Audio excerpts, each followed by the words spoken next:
Hi, it's Beth. So I'm here to talk to you today about teens and social media use in the context of the following question.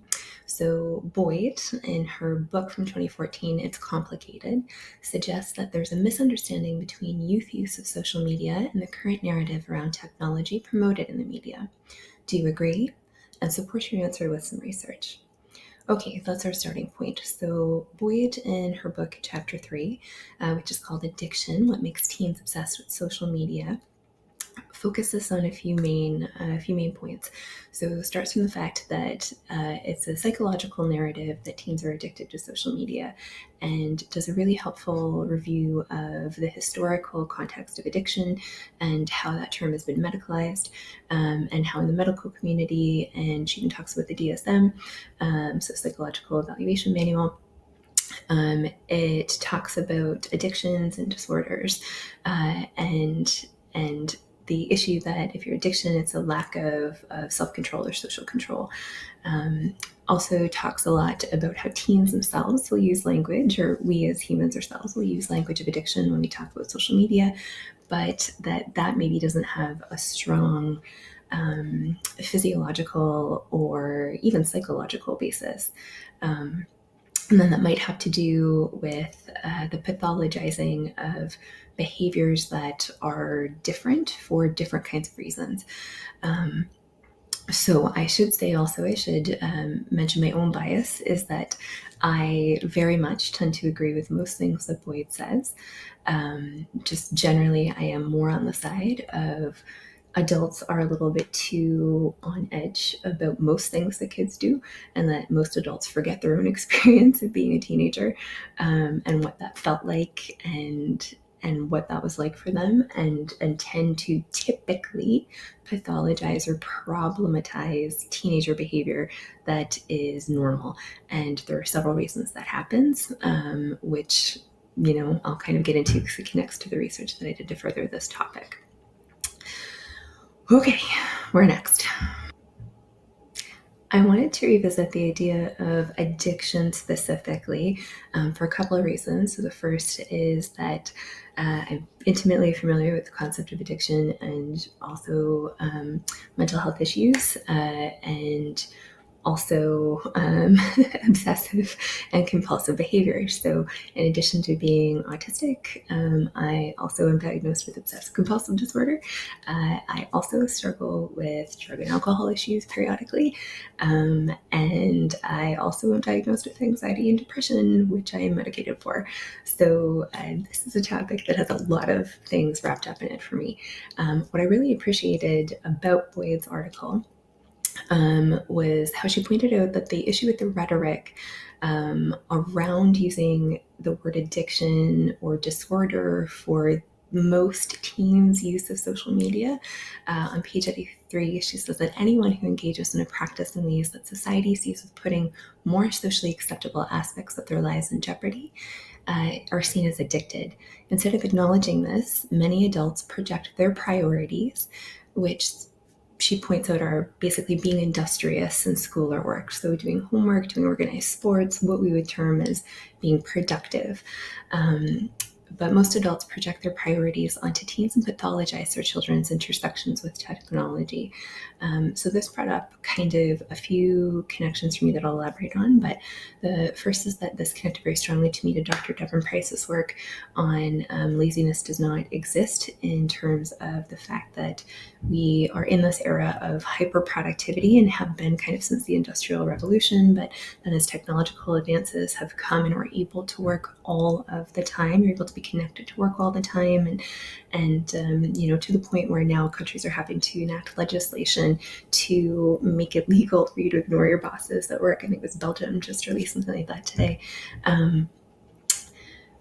But there's an addiction there, but it might be an adult addiction to productivity and work. But also, even if we were to say that it's an addiction, which I think Boyd and also the other sources I would say is not appropriate language, or it's not correct language, is that even if we view it that way, this feels very counter to my understanding of the concept of harm reduction for actual addictions, which is the idea that, it's not the thing that is itself the problem. It's not necessarily the alcohol or a chemical dependency or a psychological dependency.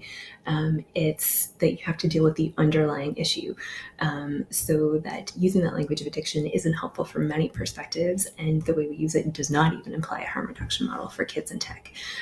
Also, it's very counter to cognitive behavioral therapy, which can be kind of the gold standard for a lot of the kinds of issues with things that the mental health issues that do come up.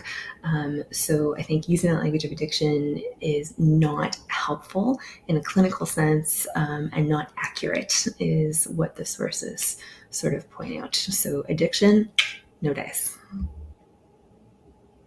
So instead of addictions, and Boyd does point out that on page 83, there are teens who do struggle significantly with impulse control, and we should not ignore the difficulties they face in managing their priorities.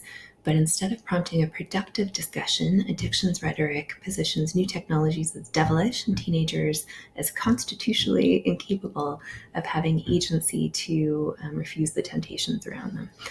So I think that the antidote to this, or the trying to get at the underlying cause of why teens adhere so much or so strongly to social media, Boyd pulls out that it's connection, because they're seeking connection, and that unlike adults on page 84, teens often have little freedom to connect with others on their own terms, and they clamor for sociality in a way that may look foreign to adults. They also point out in the first voice of young people themselves, their parents didn't approve of the amount of time they spent on the site, Facebook, but their parents also forbade them from socializing out of the home as often as they would like. For them, Facebook was the only way to stay connected. So it's this idea that inherently connected, and the Boyd article continues to say, why are kids then seeking this connection so strongly, maybe more so than teenagers in the past, with the argument being they are not seeking connection more strongly, but that our society is structured now to be helicopter parents, bulldozer parents.